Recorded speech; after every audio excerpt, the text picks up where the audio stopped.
talihsiz başım. Hello again. Hey, Chris. Ticket not working. Mind if I watch the announcement with you? Well, be my guest. Not that I actually live here. Oh, it's starting.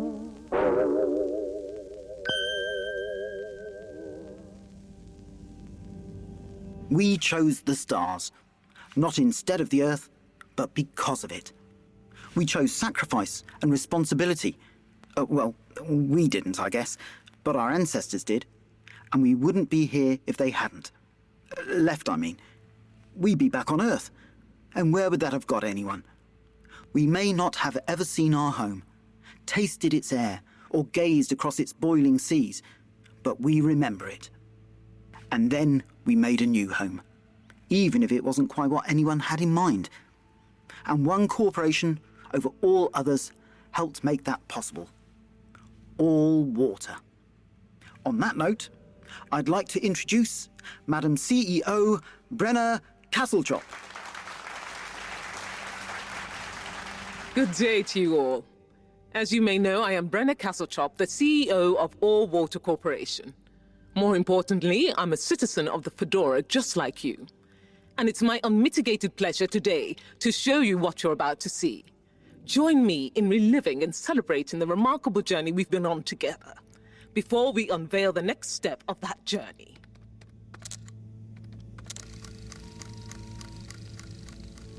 It may have started with one man, but it took the hearts and minds of many more to make the dream a reality. That dream began at the height of the Cold War, when the world was on the very brink of annihilation. He conceived of an Ark-like spacefaring ship, financed by the wealthiest countries, families, and private institutions such as the Schlippmeier Foundation, as a gesture of global care for the human race.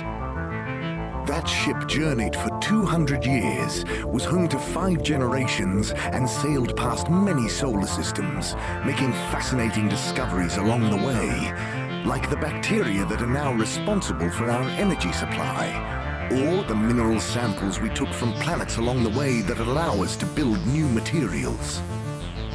We had difficulties to deal with too, such as surprise asteroid fields, periods of hopelessness, and the unpleasant albeit brief alien infestation. And of course, 120 years after launch, our last message from our beloved Earth in its final moments. After 200 years, we finally arrived at our destination, only to find that the promising, watery planet contained no habitable landmass and dense, toxic gases in the atmosphere. Hardly the second Earth we had hoped for. It wasn't long into our new search that the solar winds came. Maybe our ancestors couldn't have possibly known, or maybe they could, that they would cause our ship to crash, just like Icarus, but with worse luck. Either way, we can be thankful for a soft landing and good waterproofing. Wasn't that a wild ride, huh? We've achieved so much aboard the Fedora, but we've never stopped thinking big. We had the idea to make sure we weren't missing out on anything going on outside. We're in a whole new galaxy, so we should be listening to see what the local news is. So we hatched a new plan.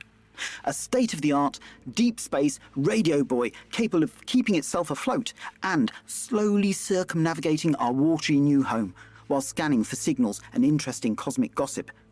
And, wait for it, yes, we're delighted to announce it's floating to the surface right now. That's right, the buoy will be in position in another few hours. Big congratulations and thanks to All Water for making this possible.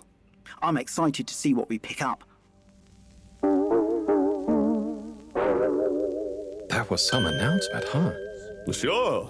Makes for some nice gossip. But I think they should fix the tube system or upgrade the TVs, eh?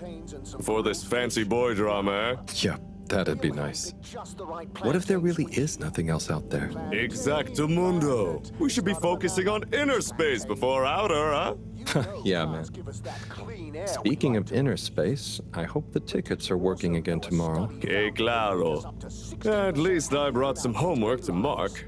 Those bambinos will forget everything at this rate. And you've got your trusty couch. Yep, we've gotten to know each other well. Okay, I'm gonna get some sleep. Buonanotte, Chris. Buonanotte, Harold. Finest potions. Potions for what is your heart?